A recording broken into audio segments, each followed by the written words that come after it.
friends মোৰ চেনেললৈ স্বাগতম জনাইছোঁ মই আজি 32 চেষ্টাৰ বাবে এই কাপোৰটোৰ ওপৰত ফৰ্ডাত ব্লাউজৰ কাটিং একেবাৰে সহজভাৱে কৰি দেখাম প্ৰথমতে ড্ৰাফটিং কৰিম এইটো লাইনিঙৰ ওপৰত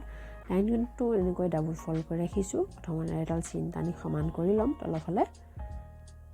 এতিয়া ব্লাউজটোৰ লেন্থ যিমান লাগে তাত 1 ইঞ্চ প্লাস কৰি ল'ব মই ইয়াত 14 ইঞ্চত চিন দিছোঁ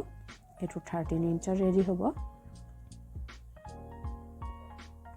এইটো ডিপ নেক বনাম সেই কাৰণে শোল্ডাৰ লম 5 ইঞ্চ 32 চেষ্টাৰ বাবে এনেকৈ 5 ইঞ্চ টু ঠাইত দি সমান কৰি ল'ম এতিয়া আৰ্ম হোল লেন্থ লম 5.25 ইঞ্চ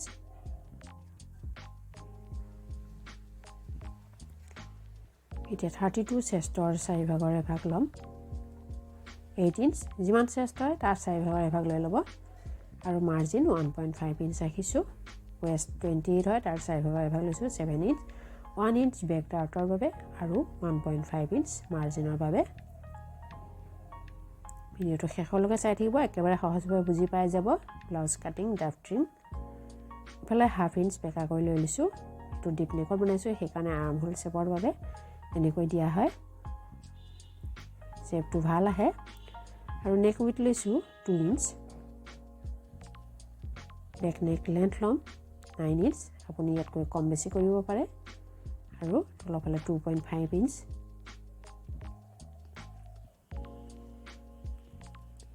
এনেকৈ বক্স বনাই দিলোঁ এতিয়া আপুনি ইয়াত যি শেপ দিব ইচ্ছা কৰে সেই দিব পাৰে মই ইয়াত ৰাউন্ড শেপ দিছোঁ আৰু ইফালে অকণমান ডাউন কৰি দিম ইফালে ডাৰ্টৰ বাবে 4 ইঞ্চ লৈছোঁ আৰু ডাৰ্টৰ লেন্থটো 4 ইঞ্চ ৰাখিম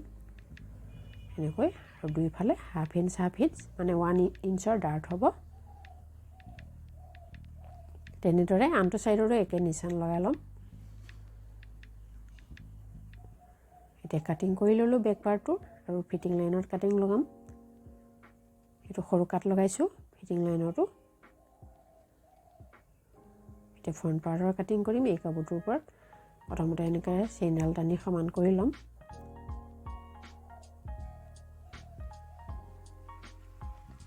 এতিয়া এইটো বেল্ট ব্লাউজ বনাম সেইকাৰণে বেল্টৰ বাবে 1 ইঞ্চ এক্সট্ৰা ল'ম ফ্ৰন্ট পাৰ্টত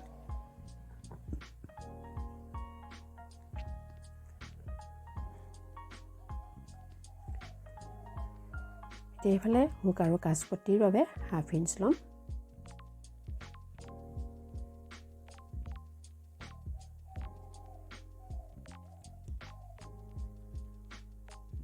এতিয়া ইয়াৰ ওপৰত বেক পাৰ্টটো বহাই দিম প্ৰথমতে সেম টু সেম এনেকৈ আঁকি ল'ম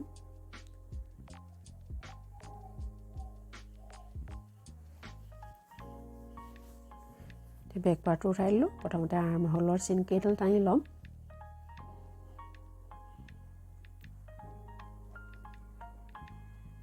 এতিয়া এইফালে হাফ ইঞ্চ ভিতৰৰ ফালে আৰ্ম হোলৰ শেপ দিম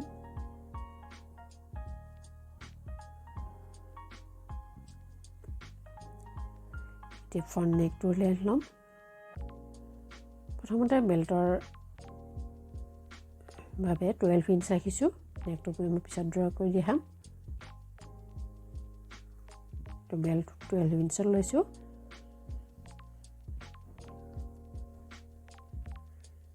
এইফালে 1 ইঞ্চ ওপৰলৈ 1.25 ৰাখিছোঁ আৰু এইফালে 1 ইঞ্চ ৰাখিছোঁ এনেকৈ শেপটো মিলাই দিলোঁ ৰাউন্ড কৰি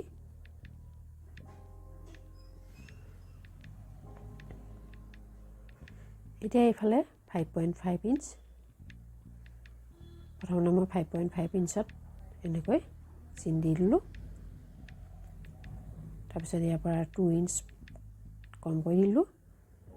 2 ইঞ্চৰ মাজত 1 ইঞ্চত মই চিন দি দিম এইফালে ডাৰ্টৰ বাবে লেন্থ ল'ম 3.5 ইঞ্চ আৰু এই দুটা পইণ্টৰ লগত মিলাই দিম এনেকৈ ইয়াত ডাৰ্ট হ'ব এতিয়া এইফালে নেকটো প্ৰথমতে আঁকি ল'ম নেকৰ লেন্থ লৈছোঁ 6 ইঞ্চ ইয়াত আপুনি যি শেপ ইচ্ছা কৰে সেই শেপে দিব পাৰে মই ইয়াত সুইট হাৰ্ট শেপ দিছোঁ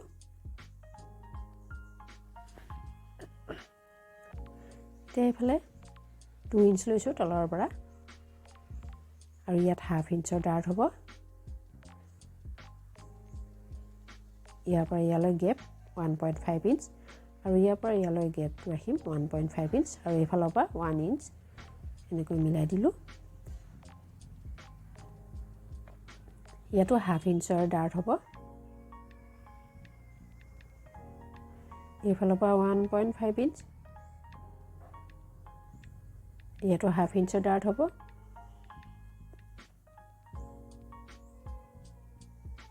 আৰু এইফালে 1 ইঞ্চ এক্সট্ৰা ল'ম আৰু এইফালে 1/2 ইঞ্চ ল'লে হয় মই 1 ইঞ্চ ৰাখিছোঁ পিছত কাটি দিম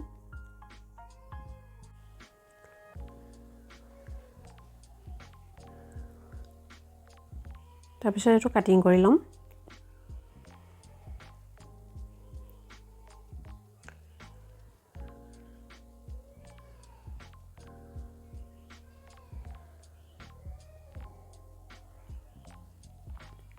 এনেকৈ ফ্ৰণ্ট পাৰ্টটো কাটিং কৰি ল'লোঁ প্ৰথমতে তাৰপিছত বেল্টৰ পাৰ্টটো কাটিং কৰি ল'ম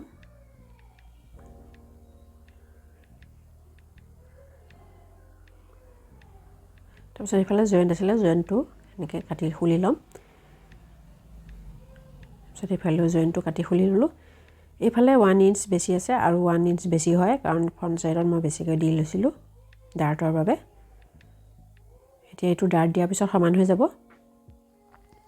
এতিয়া বেক নেকটো কাটিং কৰি ল'ম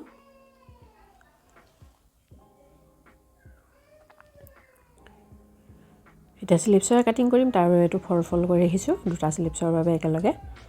এতিয়া স্লিপছৰ লেন্থ ল'ম 10 ইঞ্চ আপুনি কম বেছি কৰিব পাৰে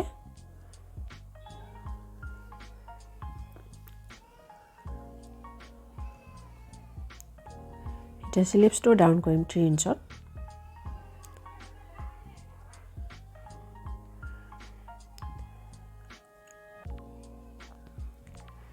এতিয়া বেক পাৰ্টটোৰ আৰ্ম হোলটো মেজাৰমেণ্ট কৰি ল'ম ইয়াৰ পৰা ইয়ালৈকে ফিটিং লাইনলৈকে 7 পালোঁ 7 ইঞ্চ লৈ ল'ম এনেকৈ একদম সঠিকভাৱে কাটিং হৈ যাব এনেকৈ জুখি কাটিং কৰিলে এতিয়া স্লিপছৰ শ্বেপ দি দিলোঁ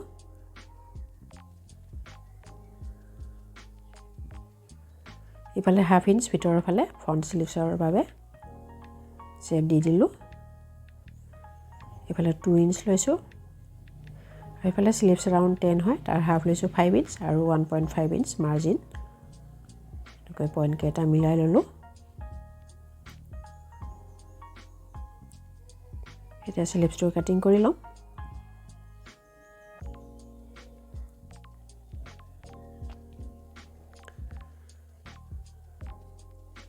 চেণ্টাৰত কাট এটা লগাম সৰুকৈ এনেকৈ দুটা পল্লা খুলি ল'ম লৈ ফ্ৰণ্ট স্লিপছৰ কাটিং কৰিম এইটো ফ্ৰণ্ট স্লিপছৰ কাটিং কৰিম তাৰপিছত গোটেই পাৰ্টখিনি মেইন কাপোৰৰ ওপৰত কাটিং কৰিম ইয়াৰ পিছত ব্লাউজটোৰ কাটিং কমপ্লিট হৈ যাব ভিডিঅ'টো চোৱাৰ বাবে ধন্যবাদ